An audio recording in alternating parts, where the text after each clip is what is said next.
सबसे पहले तो मैं हमारे शास्त्रा उसी प्रकार उनका अनुशासन और इस अनुशासन में अनुशासित हो रहे सभी आर्य श्रावकों को वंदन करता हूँ।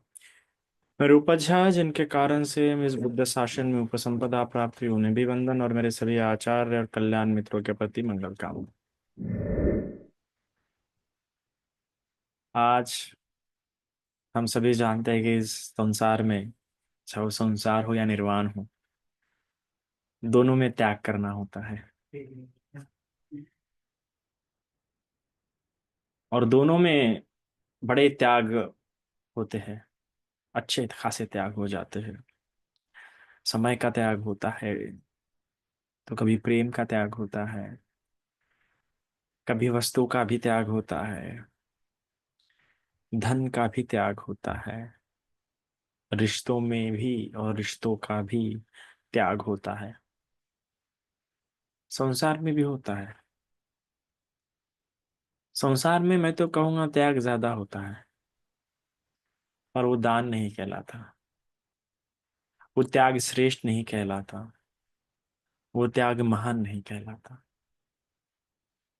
पर जो त्याग मुक्ति के लिए दिया जाता है, निर्वाण प्राप्ति के लिए दिया जाता है, दुख के संपूर्ण विनाश के लिए, तत्काल दुख के लिए नहीं, क्षणिक दुख के लिए नहीं, दुख के संपूर्ण विनाश के लिए जो त्याग किया जाता है वो महान कहलाता है। जो त्याग इसलिए किया जाता है कि मेरी हैवानियत, मेरे विचार जो बड़े दुष्ट हो सकते हैं किसी दूसरे व्यक्ति के प्रति, समाज के प्रति,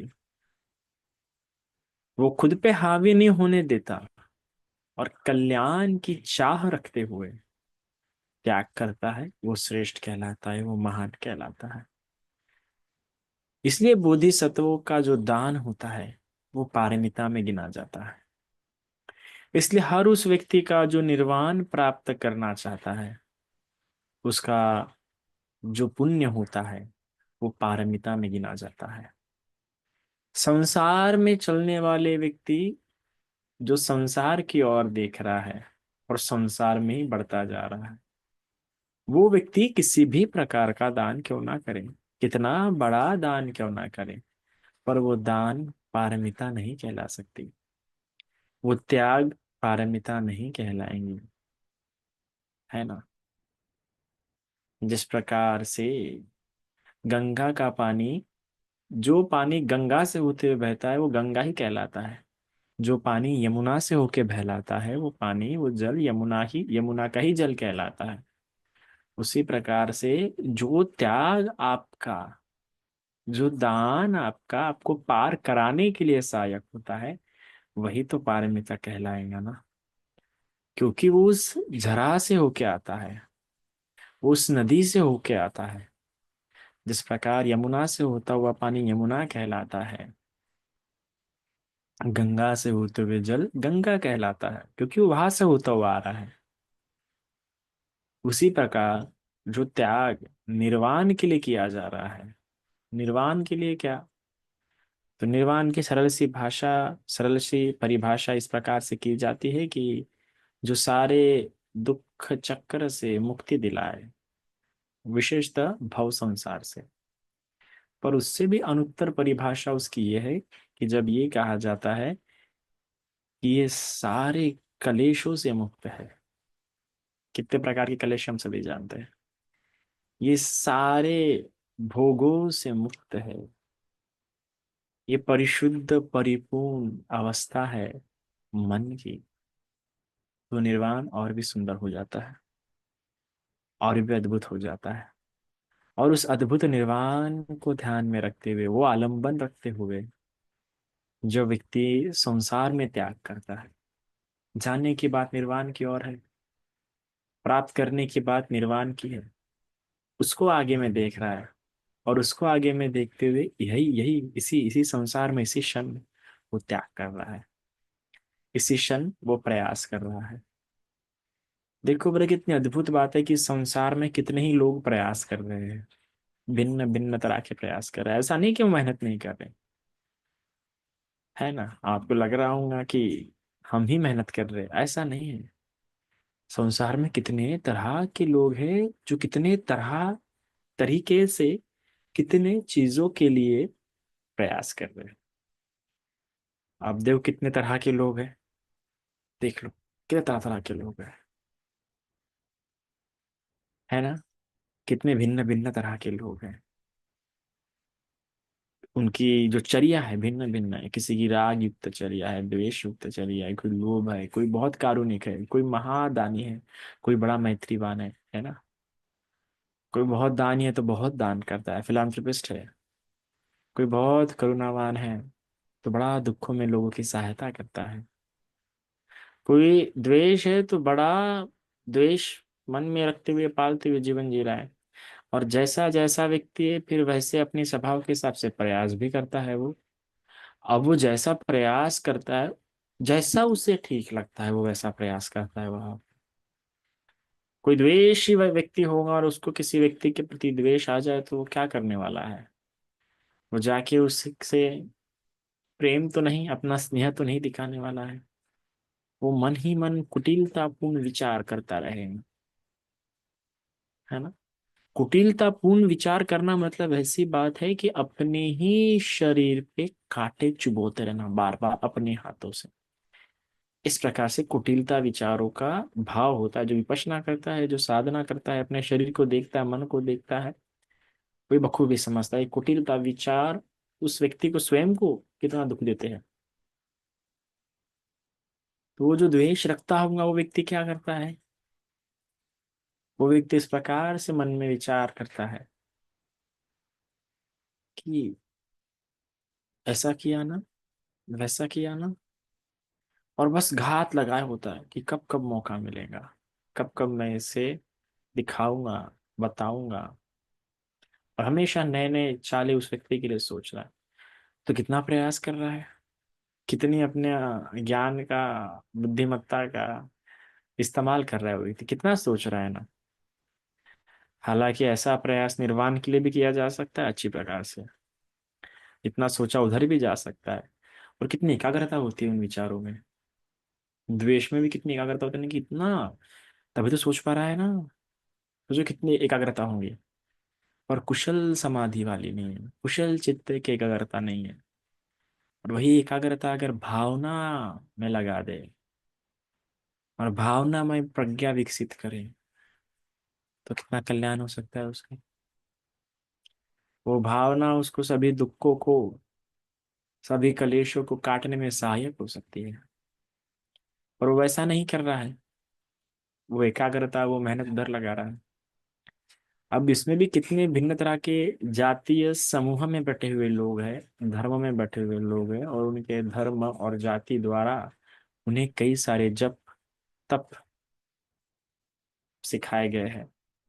और उस जप तप में भी दिन दिन भर किस प्रकार से लगे होते हैं ना वो, किस प्रकार की उनकी श्रद्धा होती है। उनकी श्रद्धा कहीं गलत नहीं है ना। उनका जप, उनका तप कहीं गलत नहीं है, पर सार्थक कितना है। जिस चीज की कल्पना कर रहे हैं वो कल्पना में हकीकत कितनी है। अगर कोई बच्चा आपके सामने में इसलिए रो रहा है कि मुझे चांद चाहिए, चांद चाहिए, आप क्या समझेंगे। बच्चे की नादानी ही समझेंगे आप। कोई बड़ा इंसान कह रहा है कि मुझे चांद चाहिए, मुझे चांद चाहिए, तो आप क्या समझेंगे, उसकी अज्ञानता ही समझेंगे। क्योंकि वो प्राप्त नहीं किया जा सकता। वो सिर्फ कल्पना में ही ठीक है ना। चांद को देख के सुखी हो सकते हैं और उसको देख के कल्पना नहीं कर सकते आप, क्योंकि वो हाथ में ही नहीं आ सकता। उसी प्रकार कोई व्यक्ति ऐसी चीजों की कल्पना करता है जो है ही नहीं। अगर आप बोलोगे कि मुझे 3 सींगों वाला खरगोश चाहिए, आपको ही पता है 3 सींग वाला खरगोश नहीं होता है। और कोई उसी की मांग लगाया बैठा है और उसी के लिए पूरा दुनिया ढूंढ रहा है, तो आप क्या कहेंगे उसे। कितना प्रयास कर रहा है, कितनी मेहनत कर रहा है, आप देख रहे हो उसका प्रयास, आप देख रहे हो उसकी मेहनत। और आप जानते हैं 3 सींगों वाला खरगोश होता है नहीं, 3 सींग वाला क्या, 1 सींग वाला भी खरगोश नहीं होता। कितनी कितनी प्रकार के प्रयास, कितने तरह की अज्ञानता के कारण वो खोज कर रहा है, और वही हो रहा है आज। अगर समाज हर कोई निर्वाण की परिभाषा को ही स्वीकार करते हुए जीवन जिए, तो उसको अपने आप समझना शुरू हो जाएगा कि किन बातों के लिए मैंने प्रयास करने चाहिए, और मेरे प्रयास जो मैं व्यर्थ की चीजों में लगा के रखा हूँ। क्योंकि जब निर्वाण समझता है तब ये भी समझना चाहते हैं कि भव संसार कितना दुखद हो सकता है, कितना पीड़ादायक हो सकता है। जिसे मैं आज प्राप्त कर रहा हूँ वो इसी जन्म में प्राप्त करूंगा, कुछ क्षण के लिए प्राप्त करूंगा, हर जन्म में मुझे वो प्राप्त होने से रहा। कैसे होगा? बिल्कुल भी नहीं हो सकता हर जन्म में उच्च वस्तु प्राप्त, बहुत दुर्लभ है। तो इस प्रकार से हम प्रयास कर रहे हैं, और हर कोई प्रयास कर रहा है, मेहनत कर रहा है, समय दे रहा है। पर उन प्रयासों में सार्थकता तभी पता होती है जब वो मुक्ति की बात कर रहे हो। और मुक्ति कोई आत्मा की, कोई ब्रह्मा की, कोई परमात्मा की या परम तत्व की नहीं। मुक्ति इन कलेश पूर्ण विचारों से। क्योंकि आत्मा छोड़ दो, मन देखो। आत्मा तो पता नहीं है या नहीं है, होंगी तो भी पीड़ित तो ये मन कर रहा है ना। ये मन में उत्पन्न होने वाले जो कलेश है वो कर रहे हैं ना। तो फिर क्यों आत्मा को पकड़े? पहले तो मन को ही पकड़ ले, जो पकड़ में आता पहले वो तो पकड़ लो। जो पकड़ में ही नहीं आ रहा है और उसे पकड़ने का प्रयास कर रहे हैं, तो तथागत का मार्ग नहीं हो सकता। तथागत ऐसे नहीं होते। तथागत तथागत वही होते हैं जो ऐसा मार्ग बताते हैं कि तथ्यपूर्ण हो। जो बिना तथ्य के हो, वो मार्ग तथागत कैसे बताएंगे? वो मार्ग तथागत कैसे दिखाएंगे? दिखा ही नहीं सकते। क्योंकि उनको पता है ऐसे मार्ग पे चलते चलते चलते क्या होने वाला है आखिरी में? कुछ भी प्राप्त होने वाला नहीं है। और कुछ प्राप्त नहीं होता, इसलिए भी फिर व्यक्ति अपने परिभाषाओं में उलझ जाता है। इसलिए व्यक्ति क्या हो जाता है कि खो जाता है। होना बहुत आसान है संसार में, प्राप्त करना सबसे कठिन है।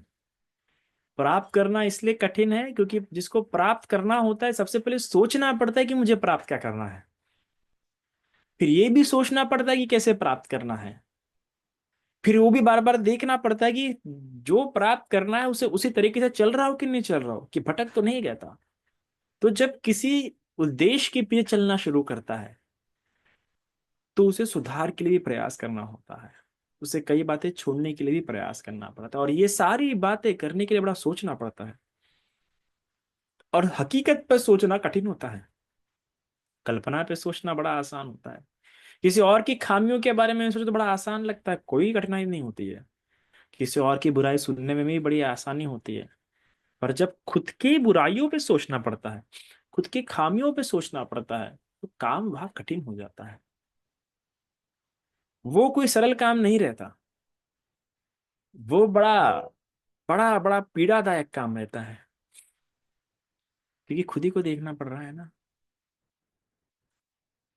खुद को देखना ही तो बड़ा कठिन होता है ना। बुद्ध भी तो जब जब ऐसे कुछ ऐसे हमारे युवक थे, युवा थे, जवान थे,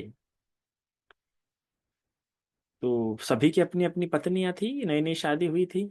एक के पास नहीं थी, तो बाकी दोस्तों ने तय किया कि चलो इसके लिए हम कोई वैश्या जमा लें। तो उसके लिए वैश्या जमाई जाती है, और ऐसे 5 6 7 जो युवा है जाते हैं जंगलों में आनंद मनाने के लिए। और क्या होता है कि इन सबको आ जाते निद्रा। तो ये जो जो सातवीं की जो थी वैश्या, वो वैश्या क्या करती है, इन सभी के नींद में पैसे जेवरात चुरा लेती है और भाग जाती है। और जब इनको होश आता है तब देखते हैं कि अरे ये तो है ही नहीं, और हमारे सब जेवरात पैसे भी गायब है। तो ढूंढने के लिए निकल जाते, ढूंढने के लिए निकले तो भगवान को वहां टहलते हुए देखते हैं पास ही में। तो भगवान से पूछते हैं कि क्या आपने यहाँ से किसी को, किसी किसी किसी महिला को दौड़ते देखा है, उसके हाथों में कुछ पैसा वगैरह होना? तो भगवान इतना प्यारा कहते हैं कि क्या ढूंढना पसंद करोगे, उस महिला को या खुद को। इतना आश्चर्य उनमें उत्पन्न हो जाता है, इतना आश्चर्य इन दो पंक्तियों से, कि किसको ढूंढना पसंद करोगे। जो चीज चली गई है, जो चीज चुराई जा सकती है, जो तुम्हारे पास जिंदगी भर रखी नहीं जा सकती, जिसे तुम हमेशा जिंदगी भर छिपा के नहीं रख सकते और पहन के भी जिंदगी भर नहीं रख सकते, उसको ढूंढना पसंद करोगे, या जो तुम हो, जो तुम जिंदगी भर रहोगे, जो तुम हो, उसे ढूंढना पसंद करोगे। आज मनोविज्ञान में इतनी सारी जो ब्रांचेस, इतनी सारी जो रिसर्च हो रही है, क्या हो रही है, व्यक्ति को जानने के लिए ही तो हो रही है। और व्यक्ति में क्या है, मन ही तो है। उस मन में जो हिलोरे होते रहती है, लहरें चढ़ती रहती है, उठा पटक चलती रहती है, किनकी, संस्कारों की, विचारों की। उसी को समझने के लिए आज मनोविज्ञान इतना रिसर्च कर रहा है, और हमेशा ऑब्जेक्टिवली बाहरी बाहरी रूप से देखना चाहता है, इसलिए कभी पूर्ण रूप से वो खोज नहीं कर पाएगा। पूर्ण रूप से तभी खोज होती है जब व्यक्ति स्वयं होके स्वयं को खोजना चाहता है, स्वयं होके स्वयं को देखना चाहता है। कितना मैंने सुंदर पढ़ा था भगवान के प्रति, कि भगवान बताते हैं कि मैं उसी व्यक्ति को सिखाता हूँ जो खुद होके देखना चाहता है खुद को, जो अपने अंदर देखना चाहता है। मैं उसे कह रहा हूँ देख, ये काफी नहीं है। अगर उसकी देखने की इच्छा नहीं है, मैं उसे नहीं सिखाऊंगा। मैं उसे ही सिखा सकता हूँ जो खुद चाहता है खुद के अंदर देखना। इसलिए भगवान ने भी उन्हें वही कहा कि क्या बाहर देख रहे हो, कि क्या बाहर ढूंढ रहे हो, वो तो चला गया। जिंदगी जीवन में ऐसा ही होता है। ये दो ही बातें होती है। एक तो जो चीज चली गई, जो हाथ से निकल गई, उस पे हम सोच रहे होते, रो रहे होते, व्याकुल कर रहे होते। नहीं तो जो चीज हाथ में आती ही नहीं है, जो कल्पना है, चांद हाथ में नहीं आ सकता, उसके लिए रोएंगे तो मूर्खता है। उसी प्रकार जीवन में कई सारे जो प्रयास है, उसी के पीछे लगे हैं लोगों के। पर हमें वैसा प्रयास नहीं करना है। हमें तथ्य वाला प्रयास करना है। जो हाथ से निकल गया, अब उसमें क्या तथ्य है। जो हाथ में आ नहीं सकता, उसमें भी क्या तथ्य है। जो हाथ में आ सकता है, उसी में तथ्य है। और वही तथ्य वाला मार्ग तथागत बताते हैं। इसलिए भी वो तथागत है। इसलिए बुद्ध ने मन को पकड़ना सिखाया, कि पहले मन को पकड़ लो। और मन को पकड़ भी नहीं पा रहे तो कोई बात नहीं, देख तो लो। कोई बात नहीं, अगर मन को भी नहीं देख पा रहे तो जानने का तो प्रयास कर लो, क्योंकि वो तो तुम्हारे अंदर ही है। और जब तक तुम मृत्यु को प्राप्त नहीं होते, तब तक वो मन कहीं जाने वाला नहीं है, वो हमेशा तुम्हारे साथ रहने वाला है। मृत्यु को प्राप्त होते समय जिस मन को तुमने अभी तक देखा नहीं, अब वो मन तुम्हें दिखाएगा कि देखो मैं क्या चीज हूं। अब वो मन तुम्हें दिखाता ही तो है। दिखाता है कर्मों के तुम्हारे सारे काले चिट्टे काले कारनामे। ये देखो, ये तुम्हारा कर्म है। अब तड़पते रहो। और फिर तड़पता है शरीर, सांस अटकी होती है, सांस नहीं निकलती, शरीर मात दे रहा होता है, पर सांस नहीं छूटती। क्योंकि मन को नहीं देखा जीवन में, अभी मन तुम्हें दिखाएगा। इसलिए समय रहते मन को देख लो। समय निकलने पर मन तुम्हें दिखा देता है। और समय कब निकलता है, मृत्यु के क्षण पे, तब समय निकल जाता है। समय शरीर के साथ रहता है, मन के साथ नहीं रहता है। और इसलिए जब मन का पूरा ताबा हो जाता है, तब मन तो कहता है अब तो समय मेरे हाथ में। और मृत्यु के क्षण वही होता है। मृत्यु के क्षण मन के हाथ में समय रहता है। और इस तरह शरीर को रोक के रखता है, कि शरीर जवाब नहीं दे रहा, पर सांस निकल नहीं रही। देखा होगा आपने अपने जीवन में कितने ही शरीर को ऐसे बिस्तर पे पड़े हुए,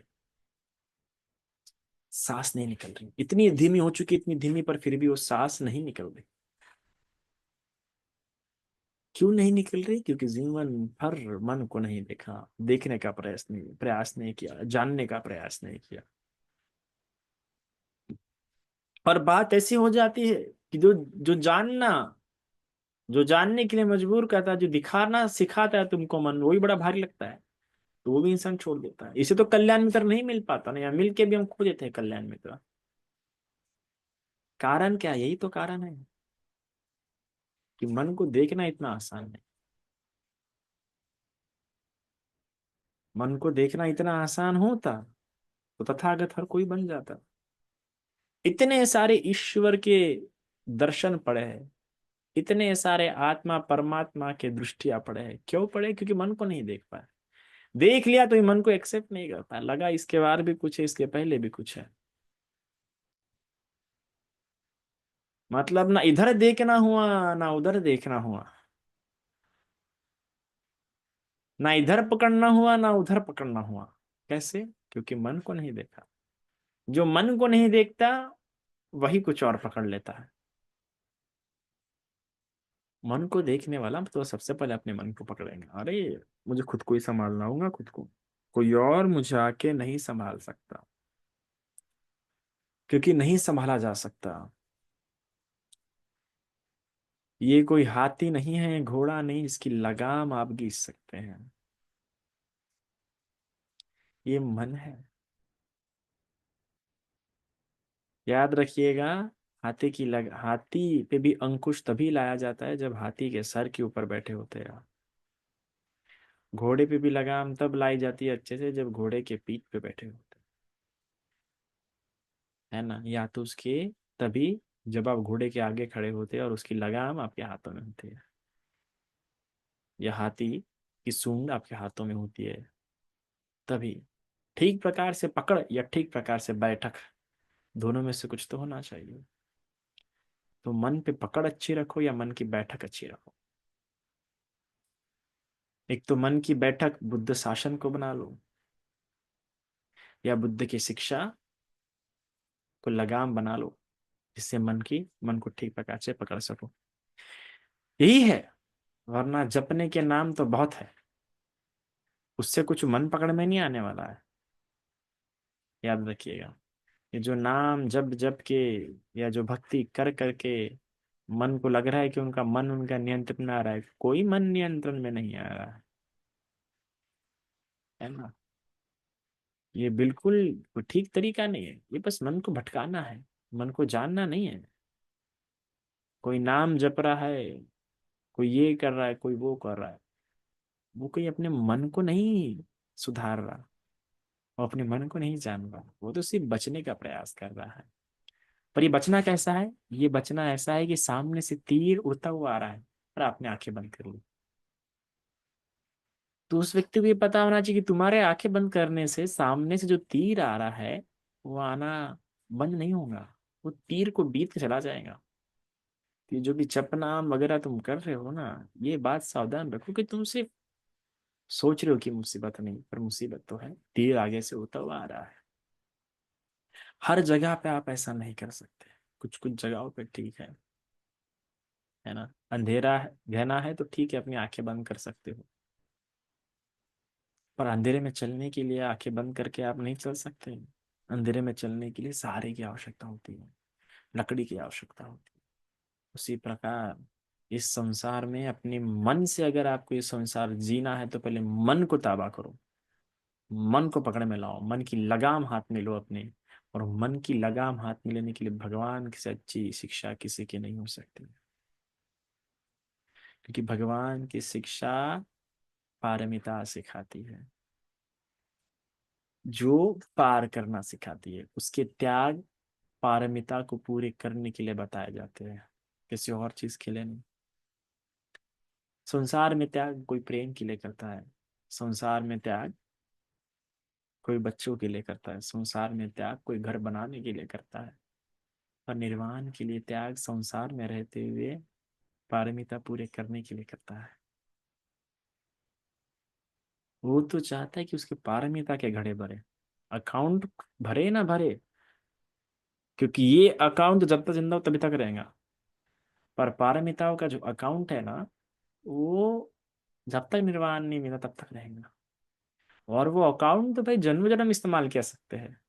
उस अकाउंट से सुख भी मिलता है, उस अकाउंट से यश भी मिलता है, उस अकाउंट से सुंदरता भी मिलती है, उस अकाउंट से अच्छा परिवार भी मिलता है। तो वो अकाउंट ज्यादा अच्छा नहीं है क्या? उस अकाउंट को स्ट्रॉन्ग करो ना, अपने त्याग से। जब इतने त्याग करने ही है, जब इतने प्रयास करने ही हैं, तो ये त्याग, ये प्रयास उस अकाउंट को स्ट्रांग करने के लिए क्यों ना करे? क्योंकि उस अकाउंट से अच्छा धन भी मिल सकता है, अच्छा परिवार भी मिल सकता है, अच्छा पति भी मिल सकता है, अच्छा सौंदर्य भी मिल सकता है, सभी कुछ मिल सकता है उस अकाउंट से, अगर अकाउंट भरा रहा तो। और कोई जरूरत भी नहीं पड़ती कि जाओ एटीएम ढूंढो, पैसे निकालो, या जाओ बैंक बैंक जाके डिपॉजिट करो, कोई जरूरत नहीं ताम झाम। वो तो ऐसा अकाउंट है कि जब लगी जरूरत, अरे जरूरत है, तुरंत अपने आप वो आ जाता है। तो इसलिए वो अकाउंट स्ट्रांग करो। और वो अगर अकाउंट स्ट्रांग हो गया, तो जीवन में आपके फिर कुछ भी लूज नहीं होगा। आपके आपके शेयर्स कभी भी गिरेंगे नहीं, कभी डाउन नहीं होंगे, आपके शेयर हमेशा बढ़ते ही जाएंगे, बढ़ते ही जाएंगे। है ना? ना मार्केटिंग की जरूरत रहेंगी, ना इन्वेस्टमेंट की। बस इंक्रीमेंट है, इंक्रीमेंट। पर कहते ना, one time investment, life time achievement.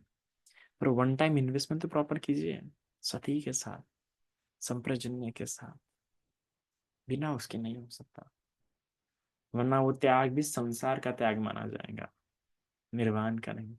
अपने त्याग को, अपनी मेहनत को निर्वाण की मेहनत बनाओ, निर्वाण के लिए मेहनत बनाओ। अपने त्याग को, अपने मेहनत को पारमिताओं का नाम दो, तो आप इस संसार में बहुत अच्छे से, बहुत ही सुंदर तरीके से तर जाएंगे।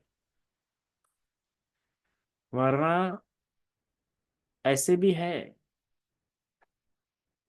जो चपेटों में चोट खा खा के, खोक खा खा के किनारे पे लगते हैं, है ना? और ऐसे भी लोग हैं जो बड़े अच्छे से नाव में बैठ के किनारे पे लगते हैं। तो जो चपेटों पे खा खा के किनारे पे लग रहे हैं ना, तो समझ जाओ कि उनको नाव दिखी नहीं। और नाव दिखी तो नाव पे सवार हो नहीं पाए, या नाव पे सवार होने के लिए उनके पास पैसे नहीं थे। और सिर्फ पैसे में क्या चाहिए? पारमिता। क्योंकि पारमिता आपका धन भी है, आपकी नाव भी, आपकी छतरी भी, आपका लाइफ जैकेट भी, आपका पति भी, आपका परिवार भी, आपका धन भी, आपका घर भी, ये सभी आपके पारमिता है। क्योंकि ये पारमिता के बल पे आप अच्छे लोग प्राप्त करते हैं। कल्याण मित्र पति के रूप में भी आ सकता है, कल्याण मित्र बच्चों के रूप में भी आ सकता है, कल्याण मित्र सास के रूप में भी आ सकता है, कल्याण मित्र माँ के रूप में भी आ सकता है। पर वो कल्याण मित्र इन रूपों में आने के लिए पारमिता चाहिए होती है, बिना पारमिता किए नहीं आ सकता। तो इसलिए पारमिताओं का त्याग करो, पारमिताओं के लिए त्याग करो, पारमिताओं से महान बनो, तो संसार क्या होगा? बड़ा कल्याणकारी। तो इतना आज के लिए काफी है। साधु साधु।